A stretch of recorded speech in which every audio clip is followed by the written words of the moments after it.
Double Density Productions presents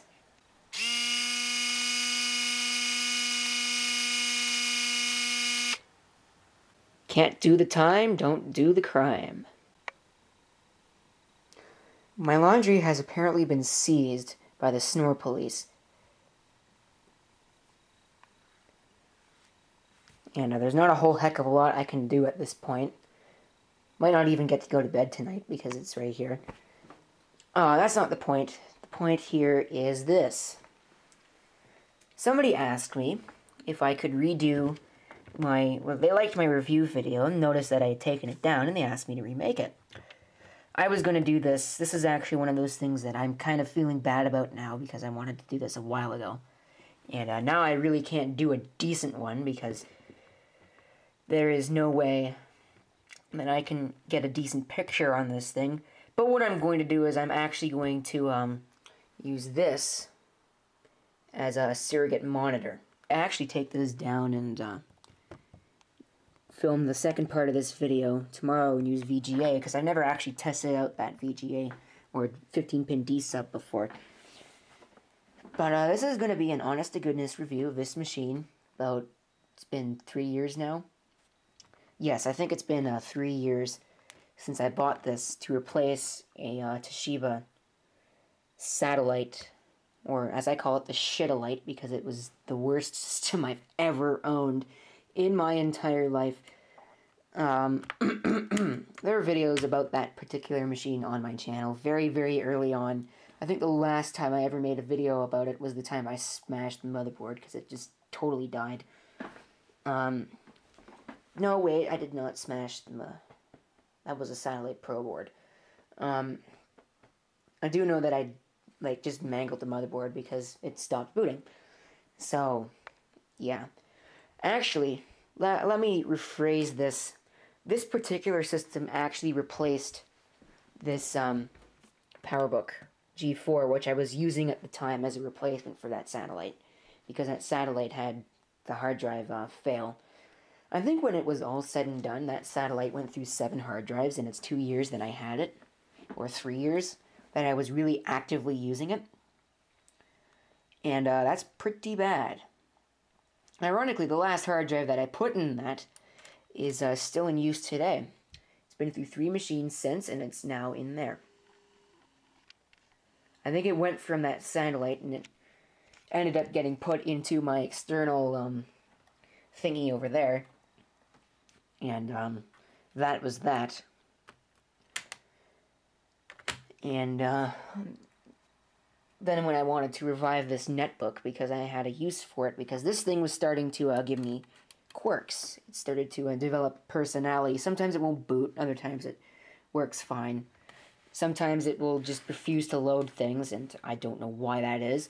And the final straw was when it decided it was going to stop my task scheduler, and the task scheduler stopped working, and it wouldn't play my noon chime, which actually just irritated the hell out of me. So I was like, you know what, I'm just going to revive that machine, use it, because I know that that one works, that one's going to run Windows 7, and that's that. This Windows 8 machine is just going to sit around and do nothing as punishment, and I'm going to leave it at that. Before I even begin with the actual overall look at the machine, I'm going to give a general summary as to what I think now, after the fact. These days, if you're going to buy something like this, or a machine this old, I would definitely not pay the $230 or something like that dollars that I spent on this unit, just this one unit. And I would go on the used market and look for one. This is a factory refurbished, direct from IBM for $230, plus shipping, I think plus shipping. And because I wasn't the one who actually did all the payment stuff, it came from a former employer. That's what it looks like. It's missing a key. Yeah. I'll tell you about that right now. I dropped the whoops. Yeah, this place is a mess again. There's a whole bunch of stuff here that needs to just go die in a fire. And, yeah. So, wow, that is giving off the heat. Anyway, so move that, and this, and this. This is the key. I can fix that. The key's not actually broken, it just popped off. The problem is getting it back on there is going to be a pain in the butt. Because it's just a pain in the butt. I took this out because... Now, why did I take this out? Oh, I wanted to do an HDAT check on the hard drive. Or a hard... Yeah, that hard drive right there. And another one that I had that has gone back to RMA. Here is the external hard drive carrier. It is a proprietary interface. At least I'm pretty sure that that's not standard for anything. But it is an IDE carrier. You can get DVD RWs, CD-ROM drives, these, and I believe extra batteries. Maybe not for this unit, but I think you can get extra batteries, and you can also get, I'm pretty positive, you can also get a blanking plate, or a travel light, or whatever they call it, for transport. It makes the machine lighter, so you don't have, like, some random peripheral in there, and weigh your machine down. Because this actually adds a considerable heft to the machine when you're lifting it, as opposed to just having, like, nothing in there, or even the CD-ROM drive in there. But I dropped this on the machine, it cracked my display, and it broke. It actually popped this out. I can probably fix this right here. That's probably very easily fixable. If what I think is correct, it's just a little tab that popped out. Hope the tab didn't break, because that would really ruin my day. But it's probably just the same as this. It's probably, I just have to take the... In order to fix that, I'd have to take the whole machine apart, so that's the only thing that I really don't want to do, because it's a pain in the butt. I've already had to do it once to clean out the fan, and I don't really want to do it again. Hinges are actually pretty stiff, even after using it for very long. It was stiff when I got it, it's stiff now. They really hold their rigidity. I believe this is actually made out of either coated plastic or solid magnesium. I am not sure. It is...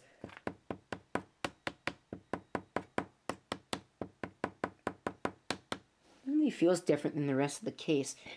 And it feels like a different material too. It might just very well be metal. I don't know. This one has the extended battery on it, which is says serviceable used part. And the cheap thing about that sticker is that it's not actually an orange sticker. It's just a white sticker that they took some kind of marker to. I don't know if it's oil-based or if it's water-based or what. But I have been able to wash off the color on that sticker on a different unit. What else needs to be said here? I'll go around and take a look at the ports. We have a fan vent here, which does a very good job of dissipating heat. It's pretty much the same overall design that's used on these modern ThinkPads as well. We have 15-pin D-sub, or VGA. We have a modem, we have a Ethernet, we have 2 USB, and I believe one of those is an express card, the other one is a PCMCIA. I have an express card somewhere around here, or express card. I have a PCMCIA 56K modem that I actually used to use as a daily driver in a Dell that I used to have way back when. And as you can see, it fits in there perfectly. Probably won't fit in the upper port if I try, because it's, I believe the upper port is express card. Yes. The upper port is definitely different, but it does fit in the lower port. Does that really not fit in the upper port, or is that just the stupid...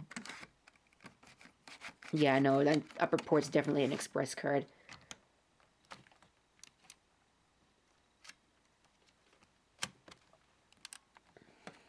So anyway, there's my little demonstration of that. That needs to go back on my shelf of stuff. We have a 1394 mini connector. I believe they call that the B connector. That is Firewire 400 if you don't really like, aren't concerned about trademarks. We have a hardware wireless radio switch. Headphone and the microphone is on the front, which is an advantage over some other units, which have them on the side, because if you want to use headphones, it is so much more convenient to have them coming out the front, because it gives you more length on the actual headphones and the microphone itself. But if you want to plug in speakers, it becomes a downside, as you then have wires running around the machine, which is clutter and really doesn't look good. On the back, I believe we have the Kensington lock and the an intake. Maybe that's another exhaust, I don't know. The DC 20 volt input, I believe that is... No, that's center pin positive. So it's standard. And yes, Kensington lock is right there. This battery is scratched to hell, because it actually came out of another unit that was scratched to hell as well. There's the hard drive. I should put the cover back on that. In fact, I'm going to do that right now. Get my screwdriver. Would really help to have another camera while I'm doing this, or to actually be using my tripod, but guess what? Look at how much I care about the tripod, guys. That should be good. Put that on.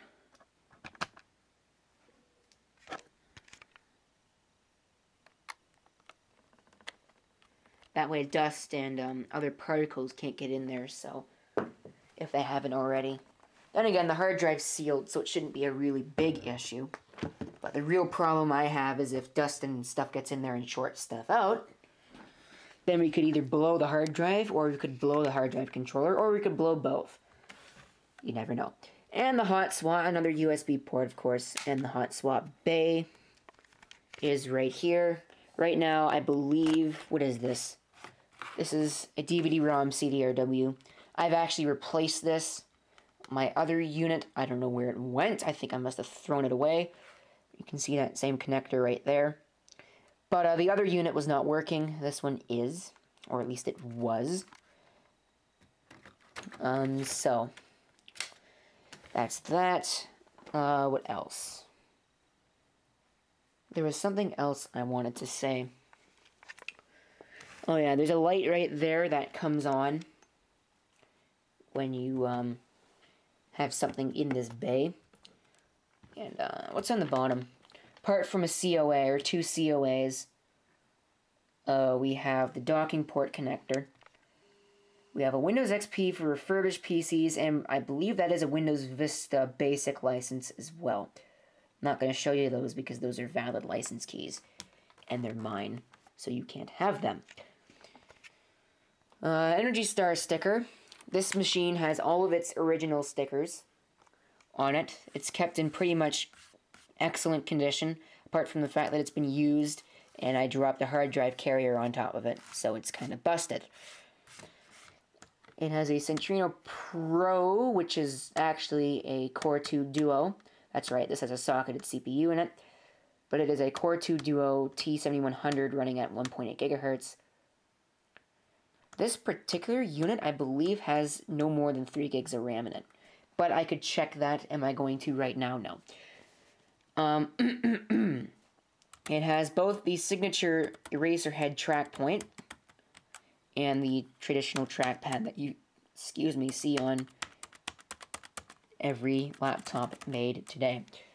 IBM laptops or Lenovo laptops still have the eraser head, but a lot of things that used to have eraser heads don't have them anymore. We have a fingerprint reader, which is an option for these. This particular unit has one, but you could get them where they don't.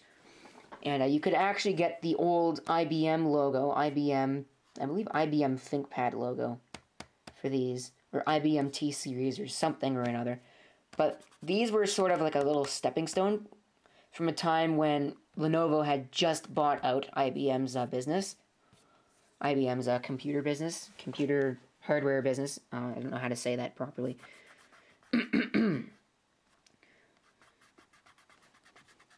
Just trying to clean the gunk off, but this could come with either the old IBM logo or this one, which is the new logo. Modern machines don't have that option. It's just the old logo. Or old logo. The new logo. You know what I mean. It's actually, I think it's actually starting to lift up off of its hinges and starting to separate after all these years. You can actually see the ribbon cable connecting the LCD to the motherboard. I am not sure how to take these display panels apart. And on eBay, if you want to get a display panel for one of these, you can actually just buy the entire assembly and replace it like that. It is certainly possible. But you have to know what you're doing when you replace them. You can also see the white plastic in the keys. You can also see a scratch in my freaking key right here, where the stupid drive caddy damaged my key. Really ticked off about that. You have your typical function keys for a Thinkpad. You have the lock, the something or another. I think that's like a power save, sleep, or hibernate. That is a software wireless radio on or off switch. That switches the display. That turns the track. It can be all off, track point only, trackpad only, or both. Plus an external mouse. That ejects the hot swap. And that is a suspended disc. We had the brake key, system request, and the print screen are 1, scroll lock and number lock are 1. And surprisingly enough, the number lock is actually not, well, actually it's really not so surprising because it doesn't have a number pad built in. But the number lock is a function key. Brightness up or down, and this actually turns on the keyboard light. Plus does the page up functions. We have volume hotkeys and the Think Vantage button, which lets you get into BIOS. Overall, keyboard is really nice feeling, far superior to anything else made today. With their junky chiclet keyboards, I hate those. And unfortunately, the new keyboards sort of don't have the same feeling. They feel ever so slightly different. They have a different sound to them. These are not mechanical. These are rubber dome, obviously. And but they have a different feel to them.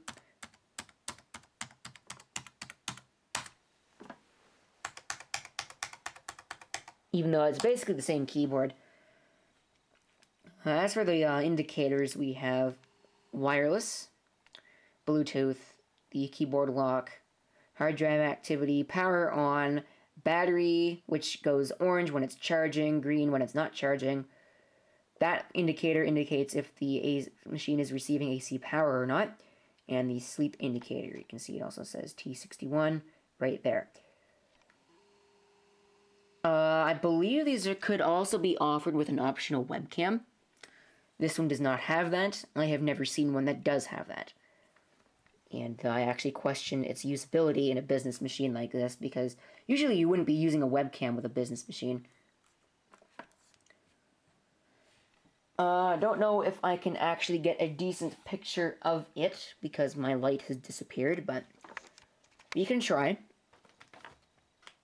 I want to show you the keyboard wear. Let's do it this way. So you can see the keyboard is quite worn. There's a really big shiny spot there. And most, if not all, of the keys have wear on them. And some of them are actually starting to fade away, like the O, starting to chip off. Caps lock has some pretty heavy wear on it.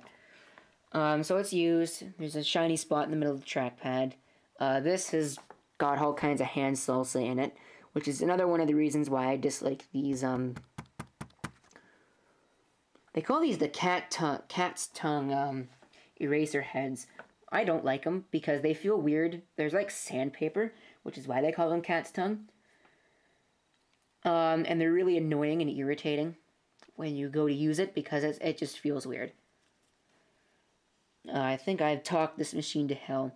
First of all, I'm going to talk about the display. This is the non-wide, well, it is widescreen, but still. These were offered with either a 15-inch or a 14.1-inch display. This is the 14.1-inch. I believe it's WXGA capable, no more than that. Let's power the machine on, and you'll see how damaged the display is. Keep in mind that this is as a result of my junky, yeah, has a BIOS password on it.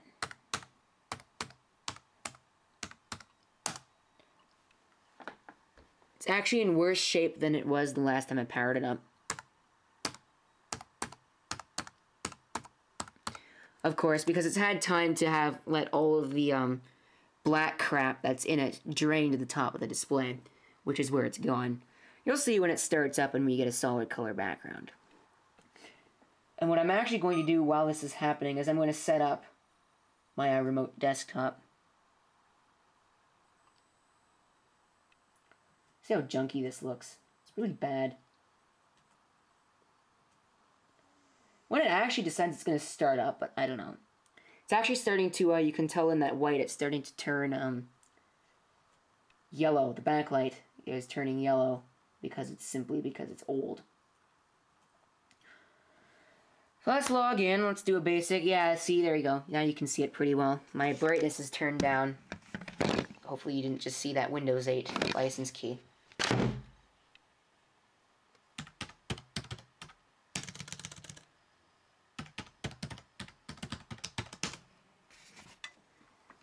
But it is running Windows 8, which is not something that it would have shipped with. There are drivers, except there aren't a lot of them. Just cleaning off some of the junk that's on my lens, which is still there apparently. Or not. Yeah, my brightness is turned all the way down. Why is that? Oh well, I can easily turn it back up, like that. And that's better. In fact, we can plug it in and we can get even more brightness out of it. This is what the power connector looks like. It's entirely proprietary, so if you don't have the power supply, good luck. You're going to have to buy one off of eBay used or something. Because, I think they actually still use these with their modern machines. The only difference is that there's a modified power draw, or a current delivery capability. As you can see, this display is just junk. And that's all that is to be said about that. Doesn't have any of my programs installed anymore, and I haven't used it in a while, so let's see what's going on. But you can definitely see that, yeah, it's sort of turned black, and isn't really great. I have 4 gigs of RAM installed, so okay. Windows is active, everything is active.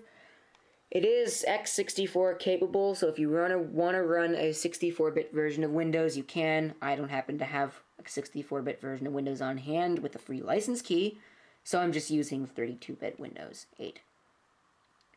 As long as you have a valid license key, it's okay. Device Manager. Let's take a look at what this thing has for specs while I try and get this speck of dust out of my eye. I'm a pain. Hate it when that happens. Anyway, so we have restarting in whatever. No, don't restart. It's probably going to restart on me halfway during my review anyways, but whatever. Uses SoundMax audio, which is not great, but whatever. Uses touch chip, that's the fingerprint thingy, which I don't have the driver installed for, but whatever. Seagate ST916827AS, which is this hard drive, which is failing. Do I have CD? Yes, I do. So this info.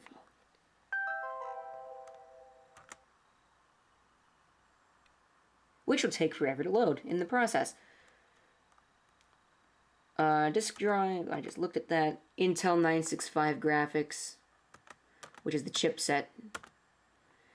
This particular unit's a Matsushita. You can get LGs, and I believe you can also get Sony OptiArcs as well.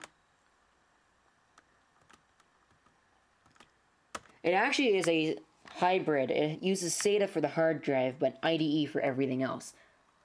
So, Ricoh 1394 controller, PS2.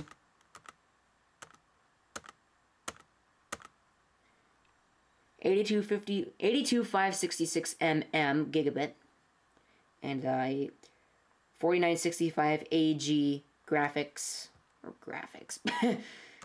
Wi-Fi thingy. It's 12 o'clock. It's Rico, whatever. You can see the two processors, dual core, TPM, bunch of other junk. That's all my networked devices. SoundMax. Storage spaces. That's actually a Windows 8 thing. It's an ICH8 based chipset, or for USB junk, which is terrible because half of it doesn't even work, especially in Linux. Linux does not like it. And I'm going to remote into this so I can show you the hard drive and its problems. Alright, so let's see if this pain in the butt works. Or if my system just restarts on me while I'm trying to do this. Or if it even works at all. Okay, it's definitely accessing the system and working. Takes a while to connect.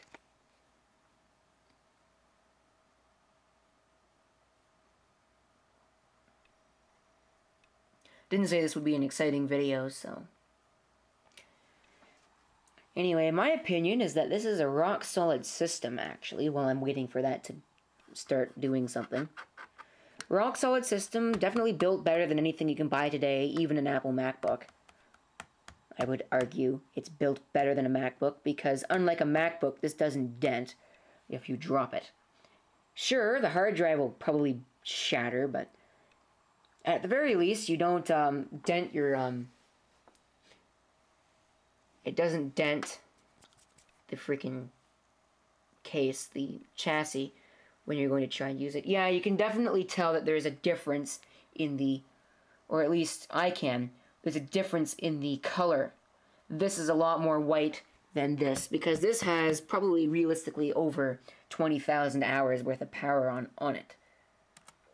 Alright, so let's take a look at CDI. So I can show you that the drive has a pending sector that is uncorrectable. Plus, however the heck many reallocation events it has. Let's convert this hex number into a decimal. I already have it in base N. So what is that? 958 7 quadruple 0 109B. Math error. Ha, it's funny.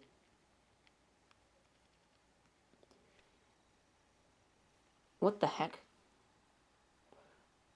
4, 8, 12. It's 12 digits. 1, 2, 3, 4, 5, 6. Yeah, it's 12 digits.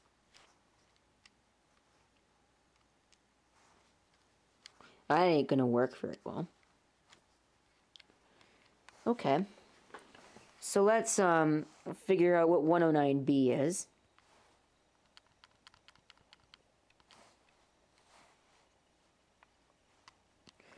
$42.51.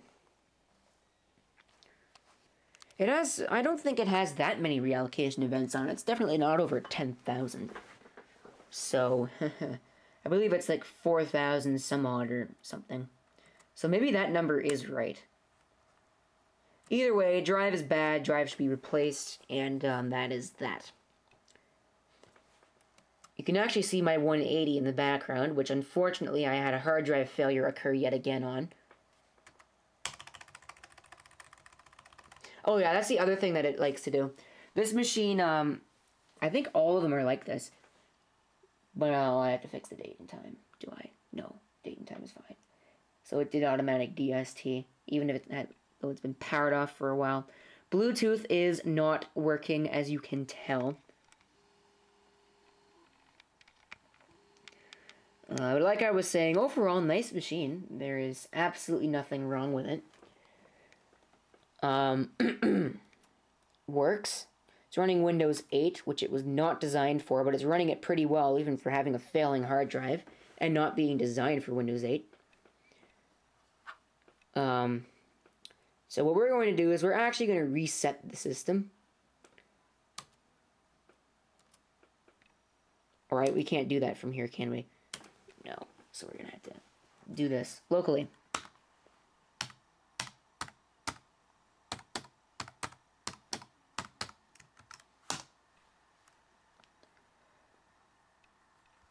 I'm actually going to change my settings for this because it keeps going by default to the desktop, and I don't want that because I don't need that. Settings, I can't even see it, but I know where it is. Update and restart.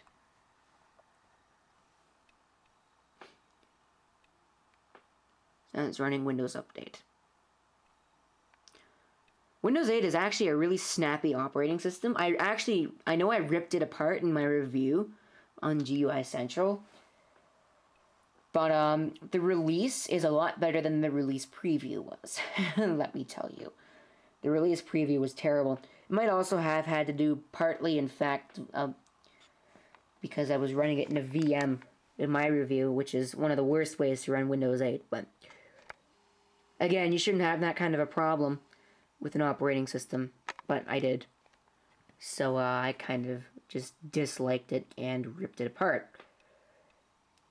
Displays for these, if you're looking for one, probably costs about $80 plus shipping. So again, it's one of those things where it's like, if you have one, is it really worth it? Because these machines are, this particular unit is a 1.8 gigahertz. I believe they can go up to yes, they can go up to 2.4 gigahertz with a T6100. They are socketed. So if you really wanted to, you could put any Core 2 Duo chip in here. That is laptop grade.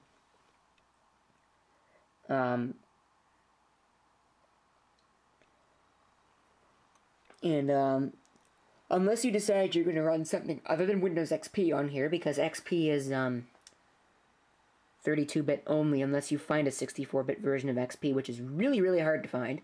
And even at that, I believe those 64-bit versions are really only made for Itanium processors, which are not only rare, but expensive as hell. But, whatever. I'm actually going to go into BIOS here so you can take a look at the system specs and all that other stuff, which is helpful. When it actually decides it's going to restart. The failing hard drive incurs a really big performance penalty. And I'll tell you, we're talking from 15 to 16 second boot times to 50 to 60 second boot times. That's how big of a difference it's making.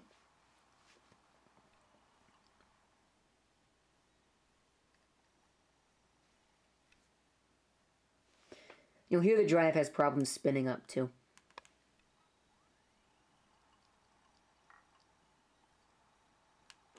That's what it does. Press F1, enter BIOS. Oops, pressed F2.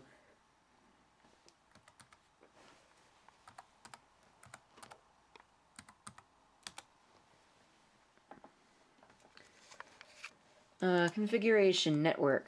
Wake on LAN is enabled. Flash over LAN is enabled. Ethernet LAN option ROM is enabled.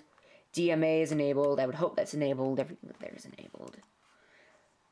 Apparently, it has the ability to have... That's interesting. Parallel port, same way. You have a couple of interrupt requests. Back in the day when you didn't actually have plug-and-play hardware, which we have now, you actually had to know every single interrupt that was being used on the system. And actually, this effect is kind of cool, if you look at it. It's too bad that effect is there. All that is automatic. The wrong button. Display, default primary device, boot display device.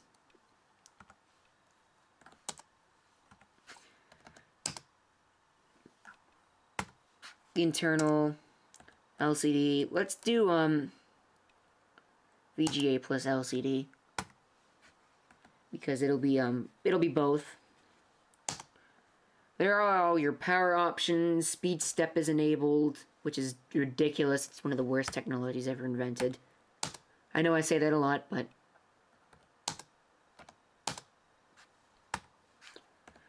RAM. That's the extended memory test. You can't really do anything else. You can enable AHCI. That'll wreck Windows if you enable it after you install it in most cases. Intel virtualization. This is Intel VT. I believe, what do they call it? AMD-V or something. AMD's is AMD-V or something. This is Intel VTX or whatever the heck. AMT, Active Management Technologies. I don't care. Date and time, that should be good, I don't care. There are all the security settings, RAM protection. Data execution prevention, you can enable or disable that. Which is a good feature, I like it. Get out of my face. This allows you to change the boot up options, restart, and it also has a diagnostic. And... okay then. Anyways. Restart, exit saving changes, yes. Hopefully that doesn't screw Windows over, but we'll see. This is a very nice system. If you really want to buy one today, like I said, you should go on eBay and get them, because you can definitely get them cheaper. The hell is that? Anyway. That's interesting.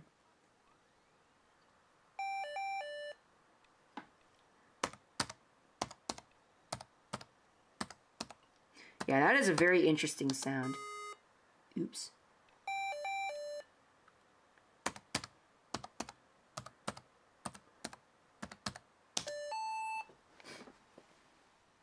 You know, that sound actually sounds quite a bit like the PCMCIA eject and... or is it eject or insert? The insert command on a lot of older Dells. That's what it sounds like. And it reminded me of that, and it's like, well, what the hell? Why am I listening to that? Anyway, like I was saying, great system, great trackpad, great keyboard. Great pretty much everything. If I had to complain, my one downside would have to be the, my one complaint would have to be the speakers. You get two of them. They're not exactly huge speakers as opposed to, well, then again, all Thinkpads are like that, but machines like that, which is a 17-inch, so it's sort of not fair, but why isn't it focusing?